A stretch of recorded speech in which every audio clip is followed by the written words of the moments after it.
Welcome, my name is Jesse and you are listening to The Wake Up Call.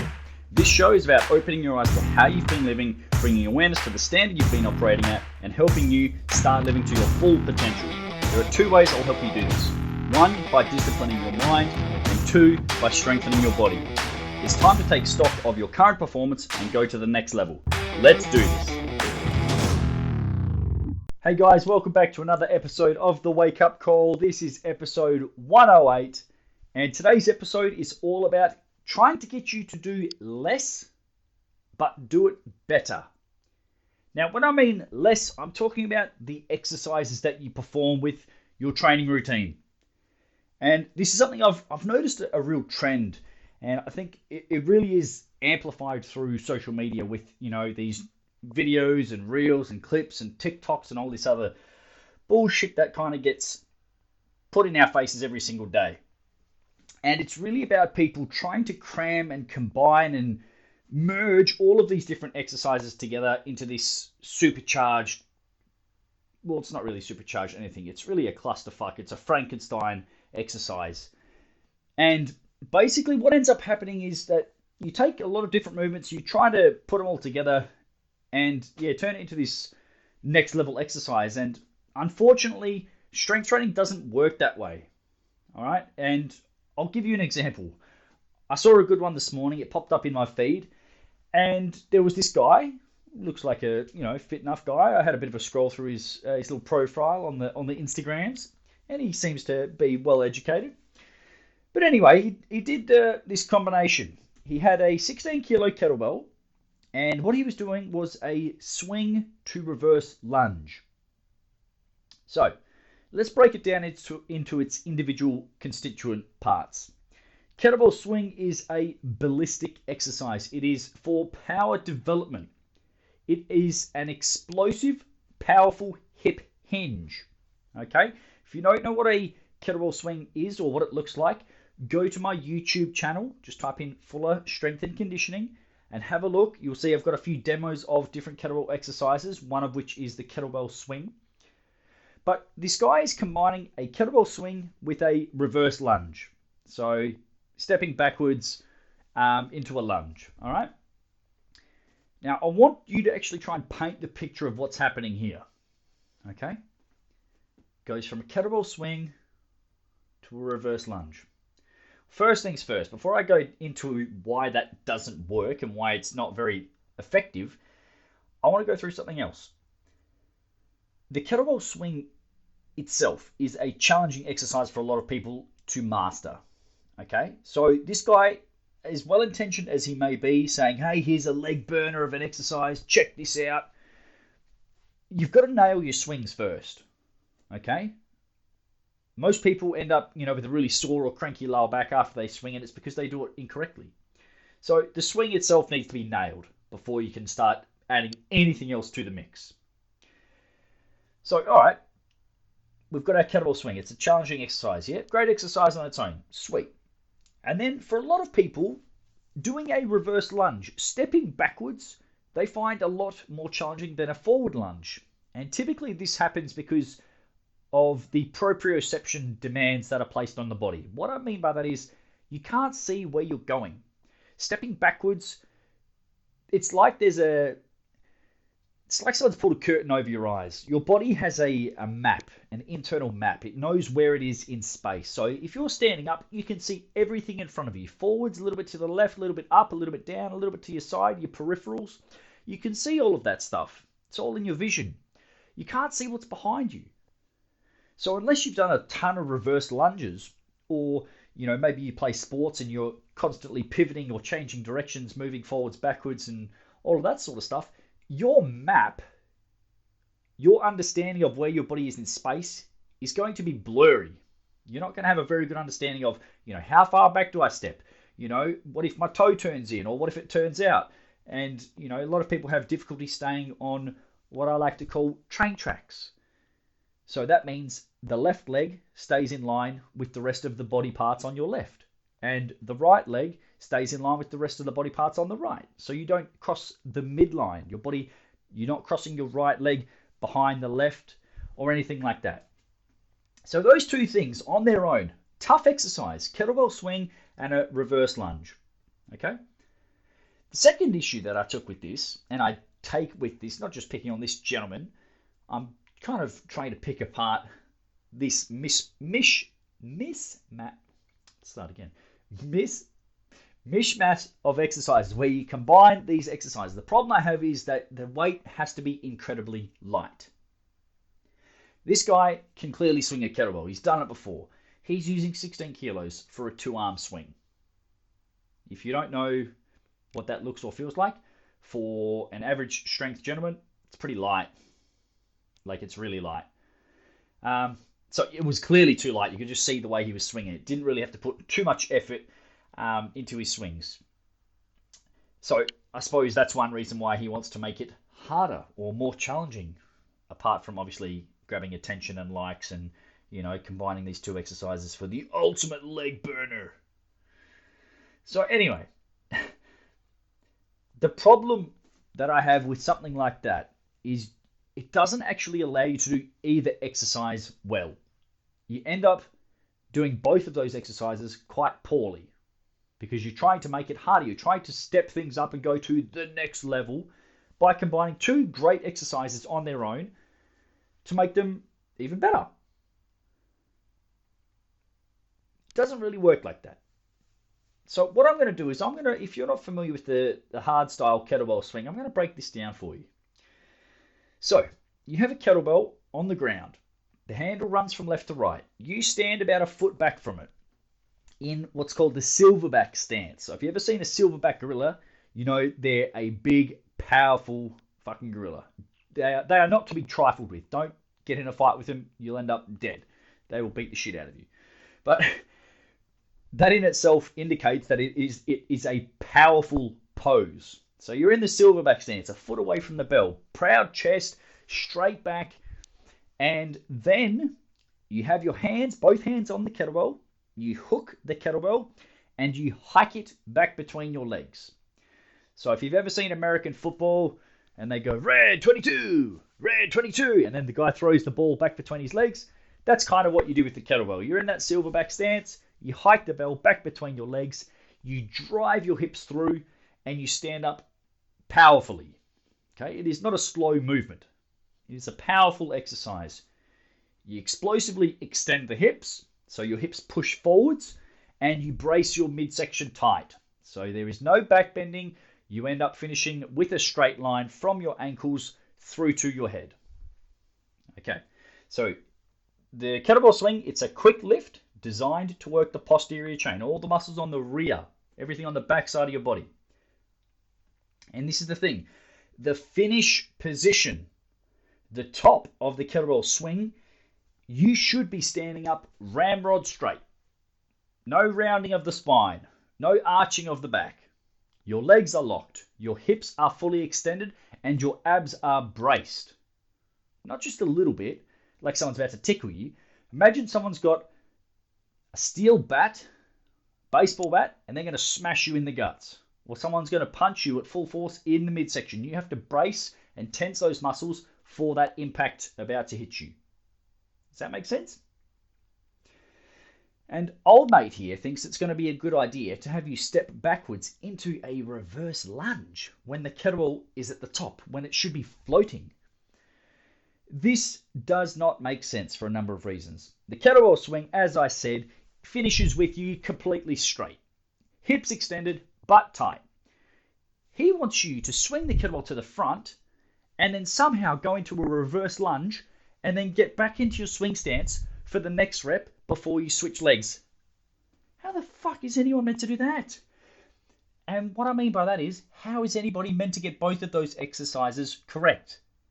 You can't fully extend your hips to finish the swing because you're trying to transition to the lunge.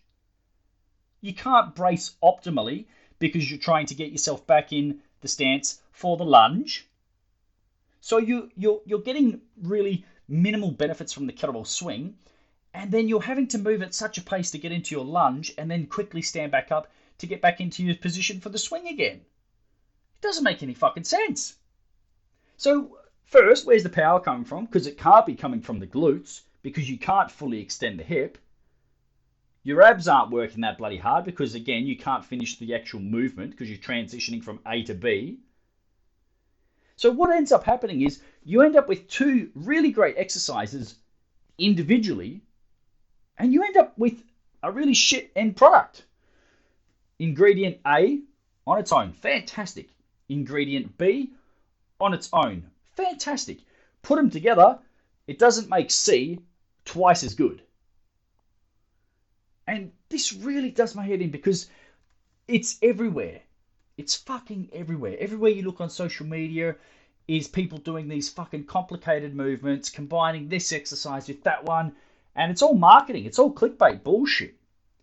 So the reason that I wanted to share this with you is because if you see it, you can start to notice a trend. Each exercise individually is probably really good. It probably has merit for being in a program. But don't think by combining them all together that it's going to make it even better, because it's not. I am all for training being fun. I am all for you wanting to challenge yourself and push yourself. Go for it. Beautiful. I want your training to be exciting and stimulating. But here's the deal. What you see online isn't what got people strong and lean in the first place. So if you see some fit, buff, muscular dude, I bet to God he did not get that way by doing these combination type fucking exercises. He got strong by doing the basics and doing them really well, lifting progressively, heavier over time, and being consistent as fuck. So what you're seeing is the polished product. This guy or this gal has been training a number of years and they look in great shape and maybe they have a decent amount of fitness and strength that you aspire to. Cool. They're showing you a highlight reel, a sizzle reel, something that is just going to get you to click on it. Hey, check out this new booty workout. Hey, check out the gun show, or whatever it is. All it is marketing. So if you see these things, let's take that example that I used at the start. If you want to go and do a lunge, by all means, go and lunge. Enjoy it. Get the most benefit out of that lunge that you possibly can. If you want to go and swing a kettlebell, 100% go for it. If you want to learn how to swing, I can help you. Not a problem. I love swings. I think they're terrific. Go for it. But for goodness sake, do them separately. Those two exercises, even though it's an example, they do not complement each other. They are not complementary. The swing to lunge combination by adding a lunge isn't going to improve your swing. By adding a swing isn't going to improve your lunge. Do one exercise at a time. And if you want to make it harder, do it as a superset. Exercise A, bang, done, tick.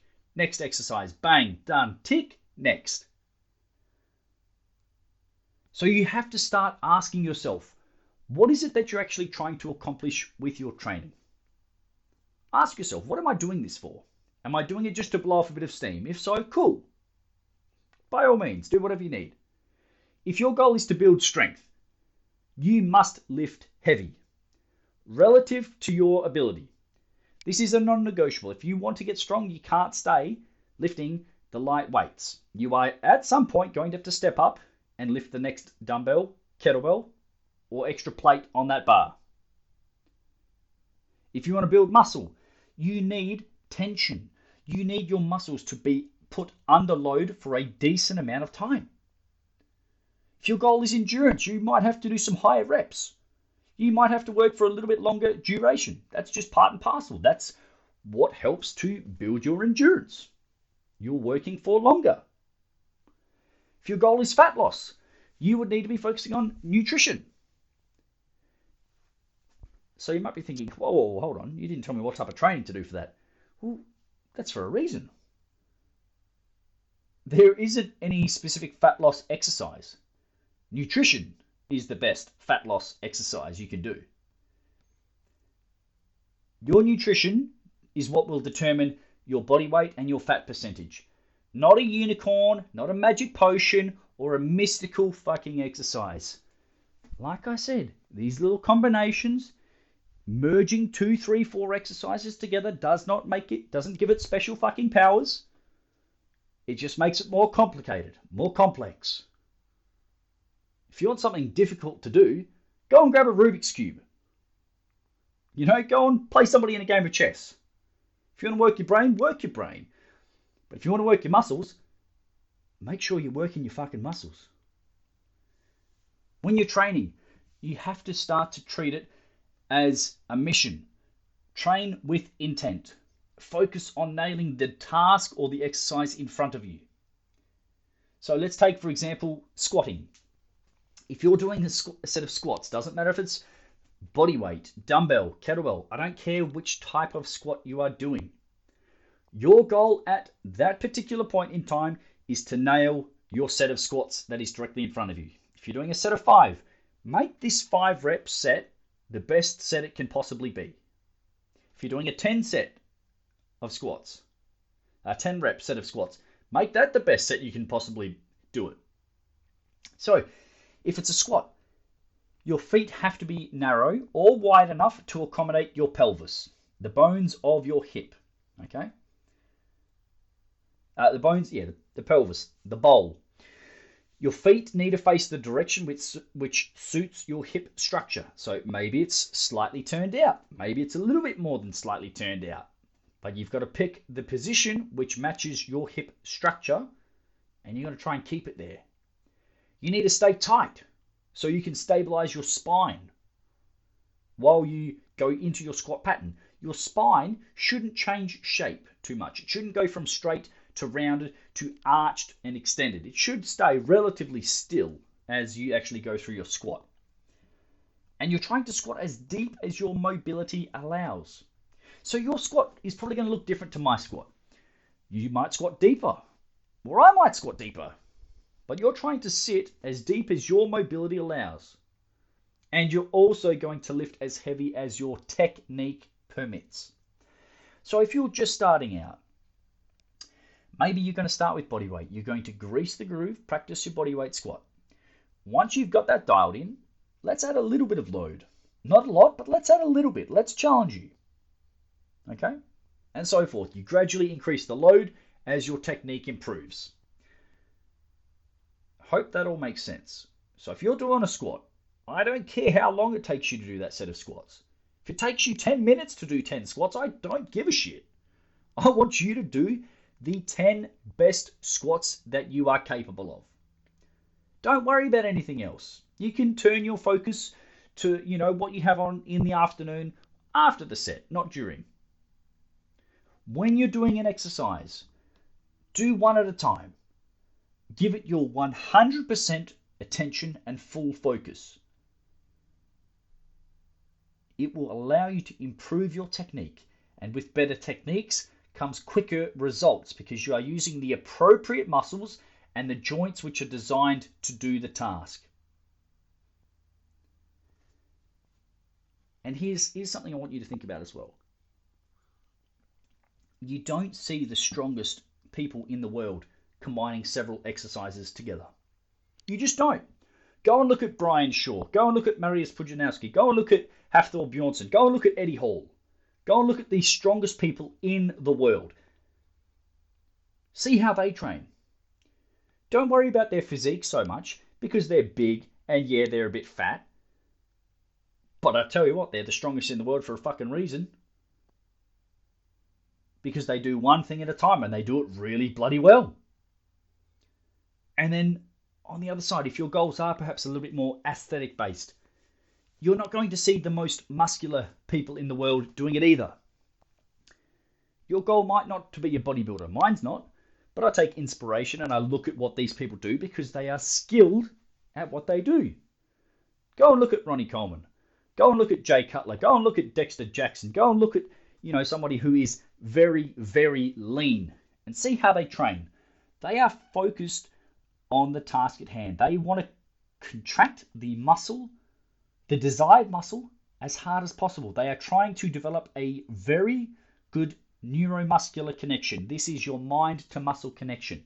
So if they're doing a bicep curl, they're not just lifting the weight up. They're doing it with intent, with focus, and with the goal of pumping as much blood into that area as possible. They are trying to flex the arm hard.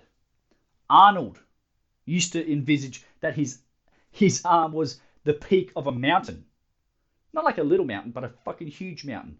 And if you've ever seen Arnold back in his heyday bodybuilding, Jesus. And Adonis. And your goal might not be to be Arnold. Mine's not. Yours may be. I don't know. But whatever your goal is, you need to ask yourself, why would I do it any different to perhaps the best in the world? Whether it's the strongest or the most muscular or the fittest, why would I do something different to them?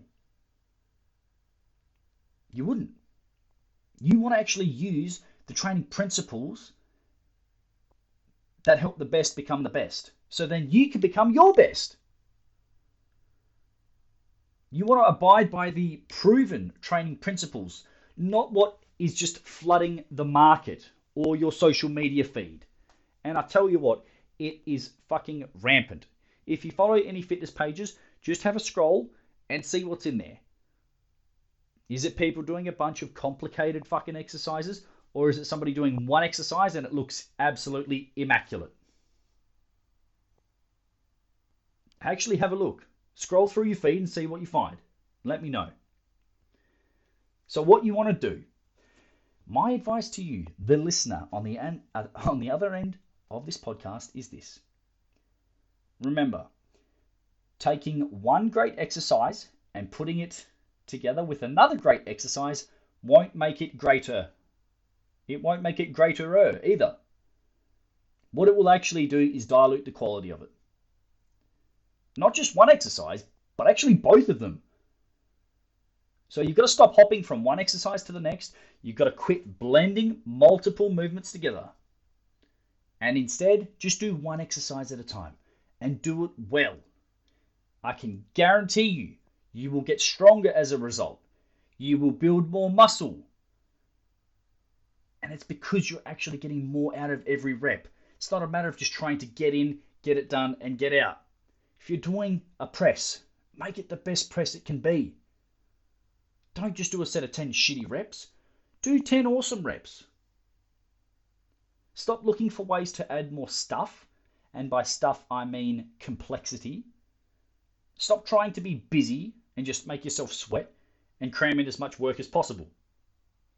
Do what's required. Follow what's on your program. But here's an idea. Do it better. And if you're sitting there on the other end saying, Jesse, I can't do it any better, I call bullshit. Everybody can improve their technique. Doesn't matter if you're a novice, a new person starting out on your strength journey, a beginner, or if you've been training for 20 years, you can always improve some aspect of your technique. So that's my challenge to you. The next training session you have, think intently about what it is you're trying to do and what it is you want to accomplish. Because if you have better technique, you will get much better results. Do less stuff, but for God's sake, do it better. You owe it to yourself. If you loved the Wake Up Call, found it entertaining, or got some benefit out of listening, I would appreciate you helping me to spread the word. Please share it with a friend or on social media so that you can pay it forward and give someone else the opportunity to improve themselves like you just have. Thanks for listening. We'll see you soon for another episode.